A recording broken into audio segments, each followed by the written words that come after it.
If you're a heat and air machine technician or even a salesperson, what do you need to know about work ethic and why does it matter? This is a super important question. I'm Scott Sylvan Bell, coming to you live from Sacramento, California, on a perfect day to talk about sales and a fantastic day to talk about you for HVAC technician sales secrets. All right, so in the world of business, what you need to know is not everybody has the same work ethic as you. Okay, you may take very good pride. You may take a lot of pride in what you do, and that's fantastic. And there are some people who are just flat out lazy when it comes to whatever process that they use. Now, I want to let you know that there was plenty of times as a technician that I would roll up behind a person that worked with the company in front of me, and they flat out didn't do their job. There was a guy that would sleep on the catwalks up in the attic. He got caught by homeowners multiple times going up there, turning on his radio because he would club all night. He'd go out clubbing all night, and then he would go up in the attic and sleep, right? And then he was a likable dude, and a lot of people thought he was fantastic, but he kept getting caught sleeping. And to him, going out and partying was more important at that point of his life. There was plenty of times where I went behind technicians and they didn't pull the blower wheel because it was going to take an extra 20 minutes. They didn't clean the blower wheel because it was going to take an extra 10 minutes. And, you know, here's the thing.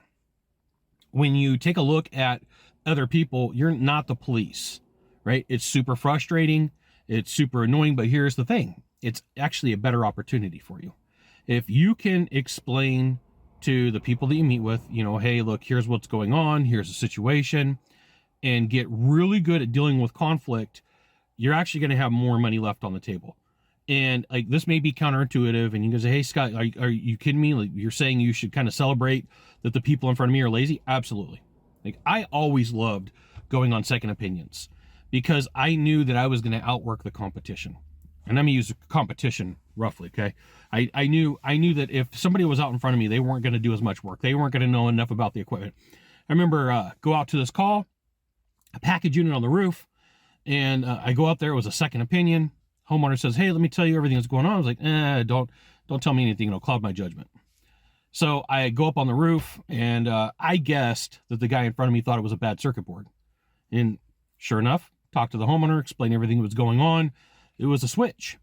The switch was tripping the system, and it looked like, I mean, if I was a young technician, I would have thought it was a circuit board, but there was more wrong with the equipment. It was low on charge, you know, had fan motor issues. I mean, there was a lot of things going on. It wasn't just the one thing. And this right here is why you should join my email publication. I'll give you the goods, not in the Facebook group, not in the YouTube channel.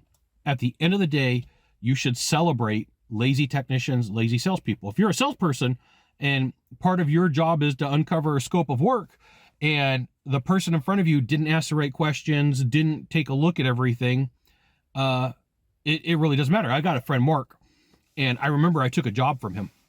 And he called and he goes, hey, how did you take this job from me? Those people were on board with me. And I said, oh, because when you went up into the attic, you didn't walk the entire attic. You did a sneak and peek. You popped the cover, you looked around, you called it good. I said, the difference was for me, I did a full inspection. I went up in the attic, I walked the attic, I found 2 ducts that were damaged. And then after that, it's funny, I ran into him. He's like, man, I remember that lesson that you taught me, like 2016, 2017. I remember that. Like, hey, like every job, and I get jobs that way now. So at the end of the day, here's the thing. There's going to be lazy people in your service department. There's going to be lazy people in your sales department. There's going to be lazy competition. It's a little bit more work for you in the explanation. It's a little bit more work for you to put proposals together. It's a little bit more work for you to do what needs to be done. But here's the thing. I have this belief, and I'll tell people, you can't outwork me. You can't. I'll create more content. I'll work harder. The only thing that somebody could do is underbid me. And that's not necessarily a good thing. Figure out a way for you to outwork your competition and flip that mindset instead of complaining, because it'll consume you. It is a form of mental self-sabotage, and mental toughness says, hey, at the end of the day, the way that I deal with this is I just move forward. You got 1 of 3 things to do from here, just 1 of 3. Find the subscribe button, click on it. Every time I send out a video, you'll get an update. 2, hit follow. 3, share this video with a friend. We'll see you soon. Thanks for watching.